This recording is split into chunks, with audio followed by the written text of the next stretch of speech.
Good morning. Hi, Debbie. Nice to see you. Good morning. How are you? I'm good. Thanks for hanging out with me this morning. Yeah, So let me kick things off and we'll dive in and then hopefully we'll have some time at the end to catch up. good. So welcome to Agent Power Huddle and Scripting Fridays. Every Friday we cover those things that can help you move your pipeline forward or get buyers and sellers to engage. And that's specifically what we're going to be talking about today. So let me share my screen and get this party started. Oh, that's interesting. I don't have my second screen on, but my computer thinks I do. So I think everyone would agree it's January. Typically, it takes a little bit of time to kind of get the momentum in January, but not this January. Things have taken off like a shot. I hope you guys are all seeing that as well. We've seen a huge uptick in showings, offers, and escrows. That's music to my ears, right? But we all still have a stable of clients that are, or prospects, let's call them, that are saying, no, not yet. I'm waiting for rates to go down. I'm waiting for the market to go up, whatever. So today we're going to talk about things you can say to buyers or sellers in the market like this to kind of get them going. And I'm going to start with sellers. So if my thing will cooperate, this is called the don't miss the upswing script, right? And you want to sound assertive, knowledgeable, professional, etc. So it sounds like this. Hey, seller, it's Ed Laine here. I wanted to quickly touch base because we're seeing a real shift. More showings, more offers, and momentum building fast. The market is swinging in your favor. But here's the thing, waiting too long could mean missing the peak. According to me, smart sellers act at the beginning of an upswing, not at the end. If you're thinking about selling, now is the time to position your home for maximum exposure. Do you want to hear how our guaranteed sale program could give you even more peace of mind? So, getting them to think about taking action, but giving them assurances that this is not a gamble is what they want to hear, right?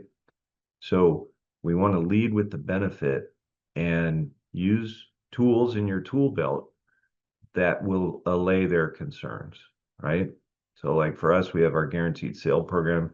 You might have some sort of program that you use as a benefit or a backstop for this process. Um, we can we can come back to that if we want. The buyers in waiting script. So we have in our database, and you probably have something to this degree as well, almost 40,000 buyers in waiting. What does that mean? We've been generating leads for years, right? And when you look in your database, what's the total? Know that number off the top of your head because then you can explain it like this. Hey, seller, you might be surprised to know that we already have buyers, real pre-approved buyers, waiting for homes just like yours. This isn't theory, it's our proprietary buyers in waiting program. With buyer activity heating up again, this might be your perfect window to sell quickly and for top dollar with less stress. Can I show you how many people we already have looking in your neighborhood? Right? Another way to say that is we have 40,000 buyers in waiting, and they've all been qualified for timing and motivation, and we know where they're looking. That's why our listings sell faster, because we'll push your home in front of that segment of the database that's looking in Seattle or looking in Fresno, wherever, right? That gives them more confidence. They need to feel that they're in control, and data and certainty build that trust. Makes sense. All right. How about our moving concierge program? Debbie, have you ever used Curbio? So this is a powerful dialogue because every seller I meet with, I can assess their home for whether it would sell for more if we did some updating. So the answer is almost always yes, right? There's certainly scenarios where the data doesn't support it or justify it. But in most cases, if we put some money in your house, it's going to sell for more and also sell faster, which typically means more anyway, right? Because the longer it's on the market, the more of a discount the buyer's going to expect. So our tone for this one is empathetic and solution oriented. And it sounds like this. Hey, seller, I know you're getting your home market ready. I know getting your home market ready can feel overwhelming, but what if we took care of it for you? With our moving concierge program, we front the improvements that make your home shine in this competitive market. No upfront costs. Homes using this program have serious jumps in value with things heating up. A small refresh could lead to a major payoff. Would you like to explore that and see what that could look like for you? Right? The beauty of this dialogue is they don't have to decide, yes, we're doing this. All they have to decide is, I'd love to know what you think, right? You can put all the numbers together. In fact, I covered this in a previous scripting Friday, but I talked about our three options scenario. We always, when we meet with sellers, we tell them you can sell your home cash. I could bring you a cash offer tomorrow. We could sell your home as is on the market, or we can sell your home as repaired using our moving concierge program. And the beautiful thing about this program is you don't have to decide until I show you all the numbers. What is the cash offer? What would it sell as is? What would you do for repairs? And what would be the resulting sale price? Do you see how powerful that is for people? And you want to know what the best benefit is of that dialogue? A lot of consumers think that those three scenarios require three different brokers, three different specialists. And the minute I say that I do all three, it knocks out their desire to interview anyone else, right? So perfect that dialogue and use the tone of this script that's on the screen, right? Because it's, do you want to explore what that could look like for you? I know Scott's heard me say this before, but I'll say it for Debbie's benefit. I actually had a guy, after I used that dialogue, he goes, which one do I get you with? And I go, Jack, I got bad news, brother. I come with all three. And he's like, that's all I care about, man.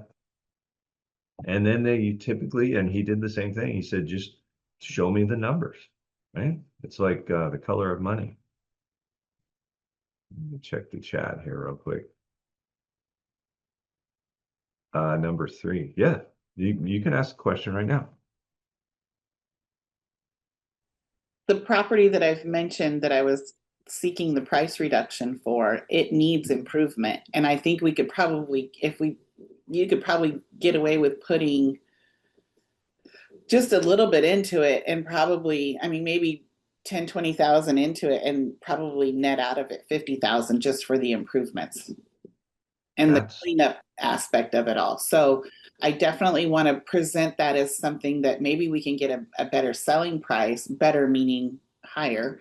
Maybe we yeah, can get a higher selling price because I think a lot of what's causing people to come see the property and not offer is the work that has to be done. And if he wants to get maximum dollar, maybe if we put it on the, if we take it off the market for a little bit, do the improvements, we might be able to net more. So I want to definitely would like to do some one-on-one time with you about how that works and yeah. how I In can fact, talk to him about that.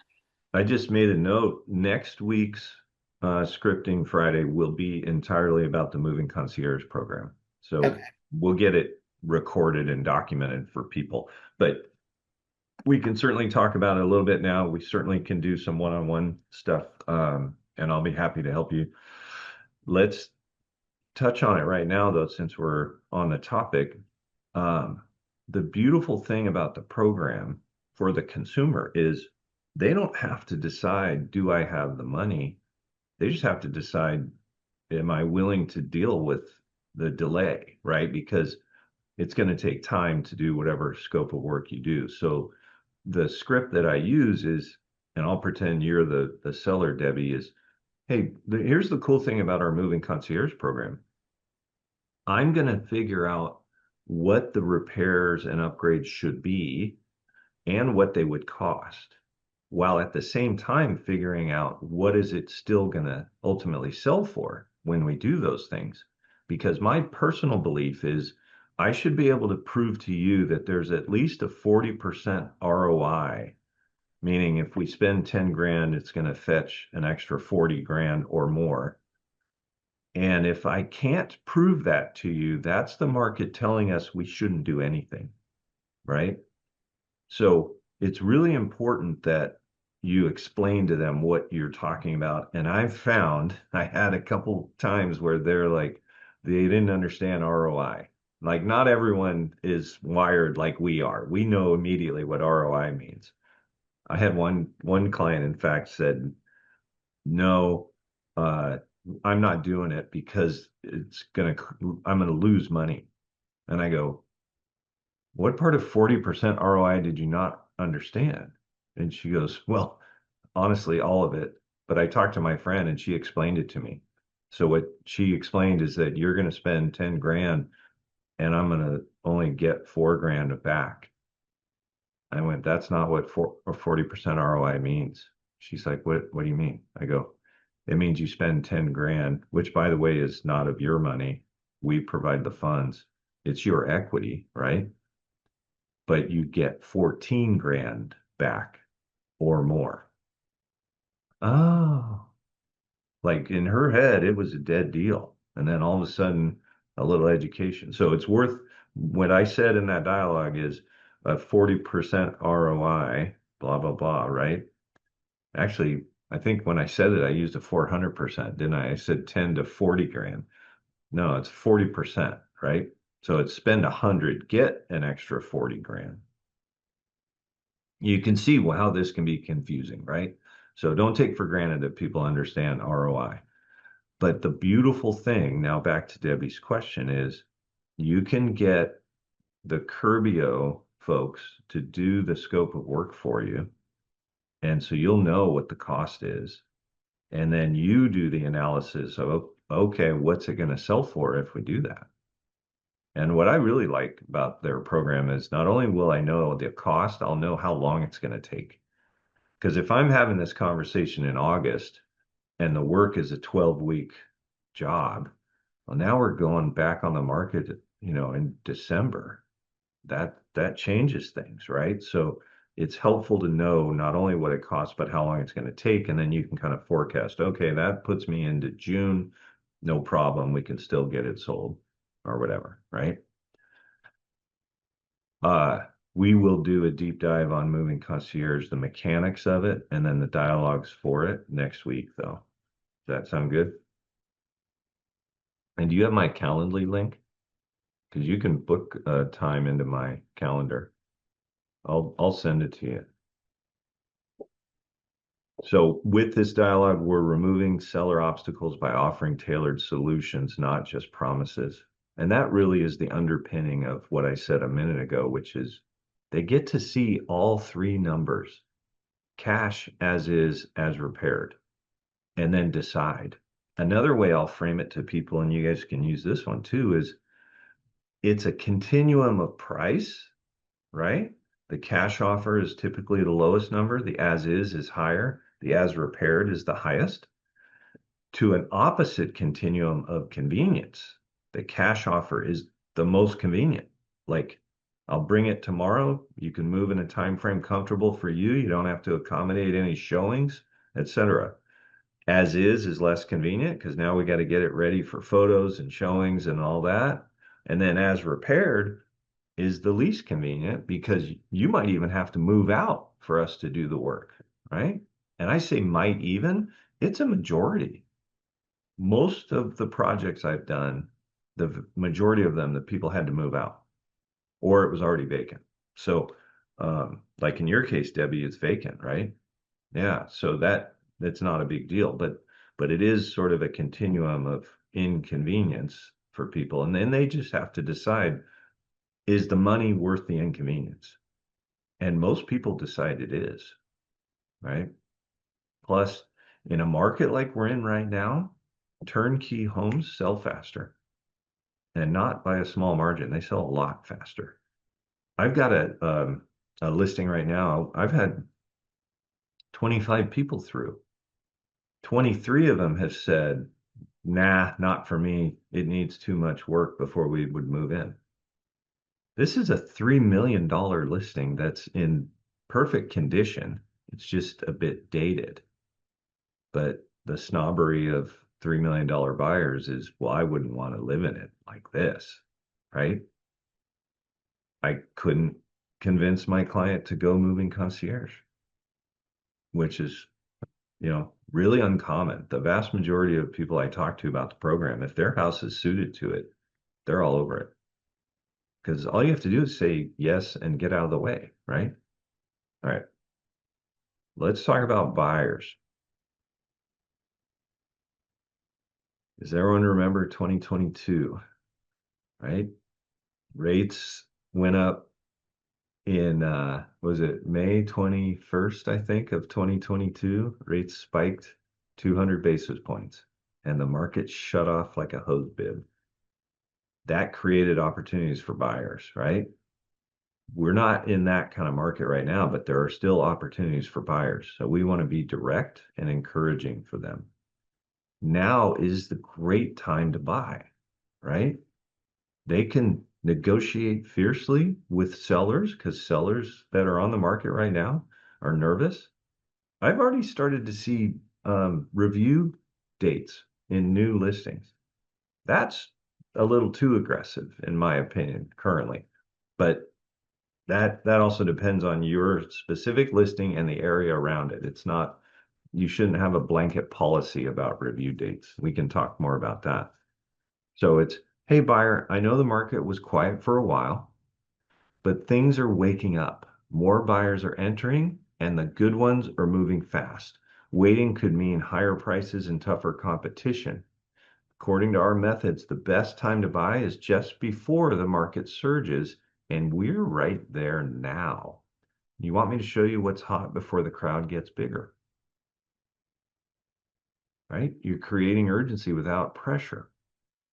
The the fact is that buyers don't have as much competition right now with other buyers, yet inventory is going up.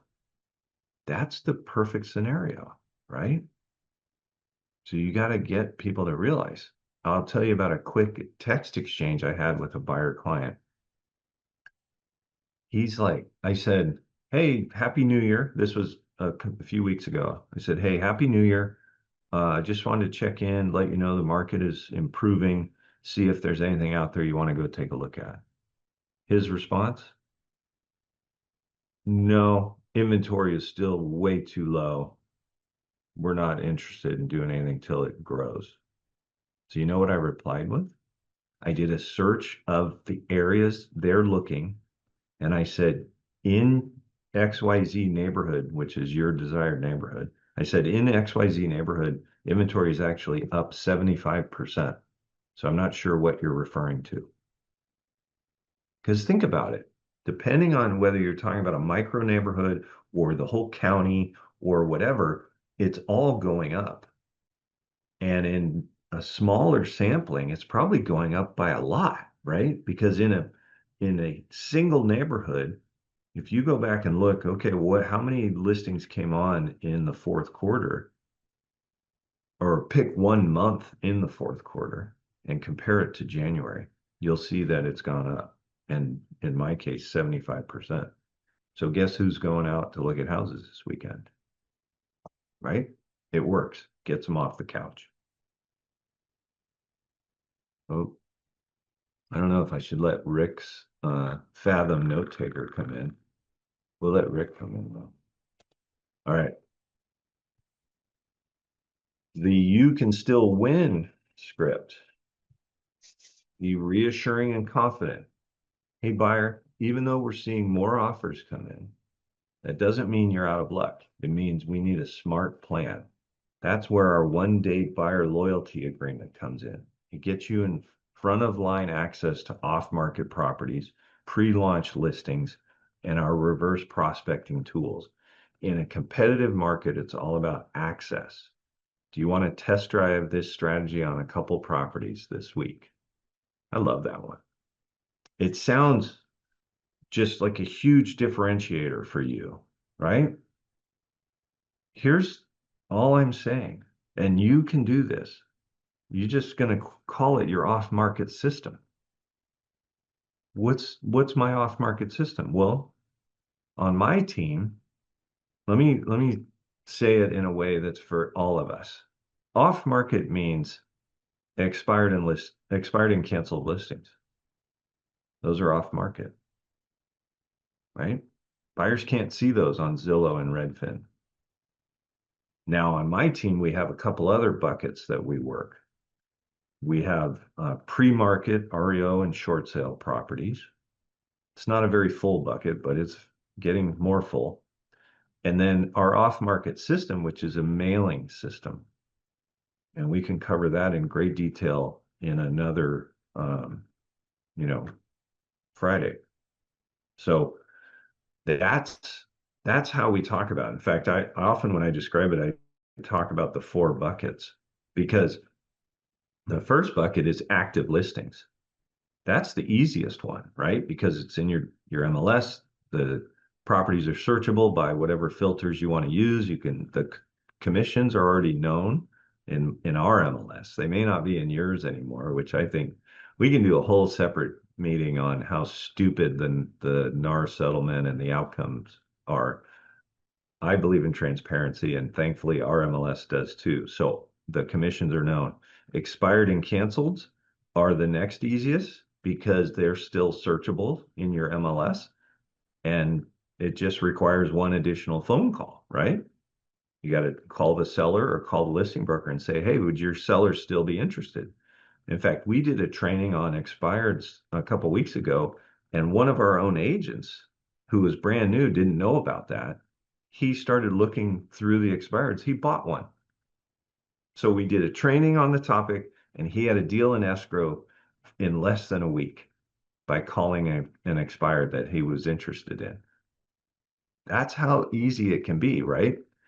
And then the third bucket is pre-market REO and short sale. So right now I have probably 15 assets in that bucket.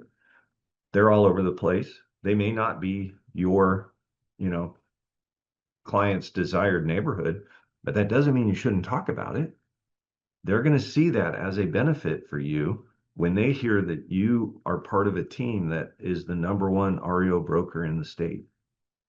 That means I get more assets than anybody else, and it's on the rise, right?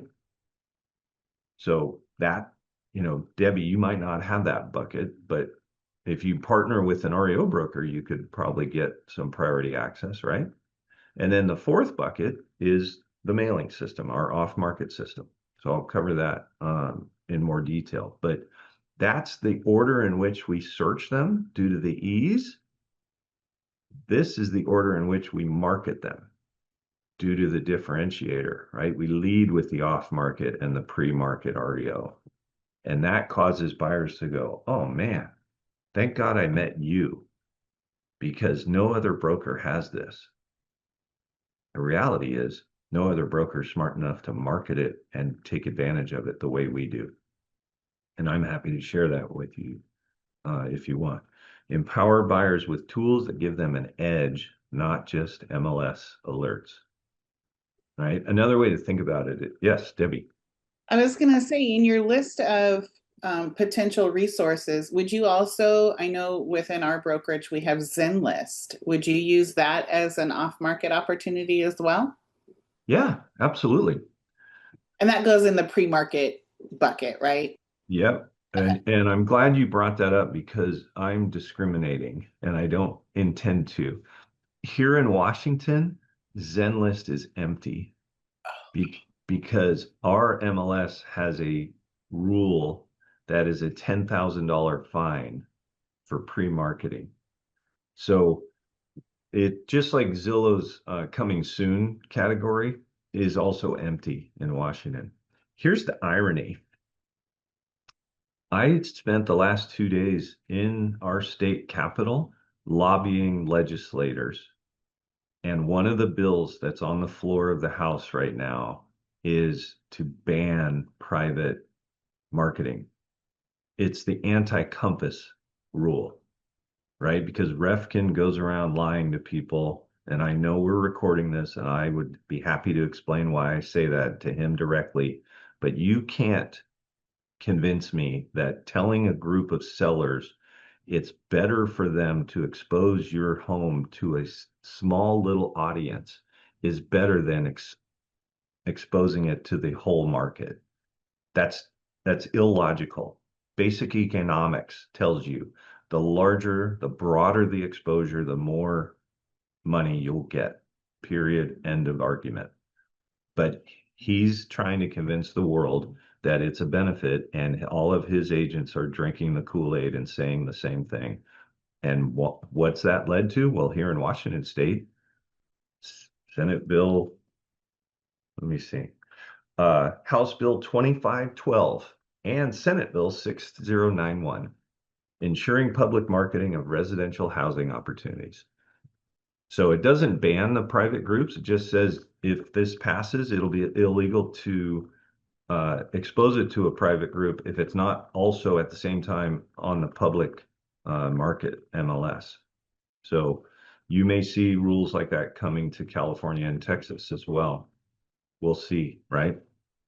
But that's probably going to get voted on and approved in the next 2 weeks because the only opposition to it are the compass brokers that are willing to drive to Olympia and advocate against it. So, all right. Buy before you sell, right? That's a big concern for people. I often describe it like this, you're in your home currently on like a lily pad and you're trying to jump to the next lily pad, but you got to figure out where that is before you can put your home on the market. Otherwise, you could be homeless. That's their fear, right? Hey, buyer, one of the biggest fears I hear is buying before selling. But our guaranteed sale program solves that. We'll sell your current home for free once you buy your next. Plus, with more buyer interest right now, we can help you get top dollar on your sale and negotiate strong on your purchase. It's a win-win with less risk. Want to explore a custom plan? So how does the guaranteed sale program work or sell for free program work? I negotiate my commissions on your purchase and I'll sell your house for free if I'm not able to get it sold within a certain time frame. And we agree on that time frame. The other thing you can do, and this isn't in the dialogue, but we're seeing more and more of this, the rich uncle loans, right? Rick, I know you're working on right now. They call it a knock loan. It's all the same thing, right? It's leveraging the equity a property owner has to give them the down payment to buy the next house. And there's some provision that says, but you got to agree to sell this house within a certain time frame. I closed one of those last year for a client. It worked perfectly. So that could be your approach if you don't have a sell for free program. It it's all about instilling the confidence, right? And I don't push people on this stuff. I just ask them, so you want to move? Great. Are you in a situation where you could buy first and then sell, or do you need to sell first to then buy? And then they'll answer me. And sometimes the answer is, I don't know. That's when we'll dive in and do an analysis and go, well, step one is let's talk to your lender or my lender and see if you can afford to do it without selling first. That's the bottom line, right? So just make sure your lender has some version of the rich uncle loan. Does that make sense to everybody? Buyers will move faster when you eliminate the double move fear, right? Think about how distasteful moving is just at its core. We all hate it, even those of us that are in real estate. But a consumer doesn't have all the knowledge we have, and they're going to hate the prospect even more. I'm going to sell and then I'm going to have to rent an apartment or move in with my uncle or whatever, and then find a house. This sucks. The rich uncle program or knock loan allows them to do it one move, right? Or if your lender can prove to them that they have the equity to do it, here's another scenario that I've done a lot. I'll help somebody buy the new house if they have enough income to qualify, and we'll do an 80-10-10. That's 10% down, 10% second, purchase money second, and an 80% first mortgage, which is a conventional first mortgage.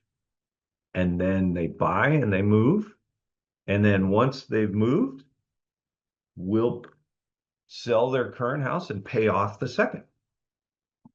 So it's just another way to two-step the moving the equity from one property to the other, but it still only requires one move. So it's two steps on the loan, but it's one step move. That's their fear, is the having to move twice, right? I'm running a little long, I apologize. So remember, in a rising market, speed and strategy win.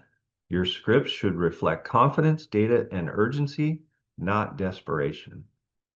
And here's the most important thing: match your message to the moment. Upbeat, decisive, and client focused. When the market shifts, your scripts should shift with it. This tip reminds agents that great scripts aren't static. They're situational weapons. Use them to lead clients, not chase them. And the last and my favorite thing, if you find any of these dialogues helpful, go to whatwouldEdSay.com and ask it, hey, I'm in this situation. What would you say? I'll give you a great example. I used it recently because I put this $3 million house on the market and I wanted to door knock the neighborhood to try and get more $3 million listings, right? I haven't door knocked in years. So I asked, what would Ed say? I said, give me a door knocking system. What should I say? How should I close? What's the call to action? I put all that into a more eloquently written prompt and it went bang, here it is. That's how you can use that tool. And I would encourage you guys to use it. So we're a little bit past the bottom of the hour, but I hope this was valuable. Does anyone have a question? What's your Calendly link? Oh yeah, here, I'll put it in the chat. Thank you. I forgot already. This was great stuff. Thank you. You betcha. I appreciate your Debbie's one of our most consistent attendees lately, and I appreciate it. All of you are welcome to grab this link if you don't have it. And it allows you to grab a 15, 30, or hour-long slot. The hour-long slots are getting pushed out a fair amount, but happy to help you. And we will do a deeper dive on moving concierge next Friday, just FYI. I might need to speak with you before then because I think I need to do something right away on this property. Yeah, I think that's totally fine. I'm happy to do it. Okay. Thank you. Abby, if you think this is good, we get to do this every day for 1 hour with Ed on Success Hour. So every day we get to do this for 1 hour. It's amazing. Who does that? Yeah. Well, I've been familiar with Ed. I don't think I've ever met you in person yet. I think we met in Vegas, like when you first joined. How long have you been with EXP? March will be 5 years. Okay, so you've been longer than me. I'm 4 years. But Okay. it was like EXP Con in Vegas. I remember meeting you. The last time I went was 2022. I was there in 2022. Okay, so maybe we did meet then. But Yeah. I've always highly respected you and your strategies and techniques and business practices, and always can expect consistency in ethical and moral ways of dealing with people that's honorable and with integrity. And so I've always highly respected you, and thank you. I appreciate you saying that. Grab that And testimonial video. I really Post appreciate it. Autumn recording it. Yeah, that was perfect. So, well, thank you. I do. That means a lot to me. Especially I've been operated in distressed markets most of my career. I was a hard money lender. I handled the sale of foreclosures, negotiated short sales, all these places where the sharks usually swim. And I've been able to keep a clean and ethical name throughout. And that's something I'm really proud of. So thank you for noticing. Yes. I actually, this night before last, I got installed as a director on the Washington State Board of Directors for the Realtor Association. Not surprising. So operating this way has worked out for me. Yeah. Well, I appreciate you guys joining. Next Friday we'll cover moving concierge. Debbie will certainly cover it sooner than that when you need to. And if you get on there and you can't find anything, shoot me a text, because I do have some time blocks that I'm going to put my cell in the chat. I don't know if you have it. I can message you on WhatsApp. Oh yeah. Okay. Because I can probably plug you into a time slot that'll work, that you won't see through Calendly, just FYI. Okay. And thank you, Autumn. Yes, go Seahawks. All right, everybody, have a great day. Rick and Scott, I'll see you guys in 23 minutes. Thank you. Take care. If you'd like more information or to get connected to the Agent Power Huddle, join our free Facebook group. This call was designed for the agents in our EXP organization, but open to any agent from any brokerage. If you're a guest and you're interested in learning more about EXP or our specific resources within the Agent Collective, reach out to the person who invited you to this call to get more info. Produced by the Agent Collective Media Network.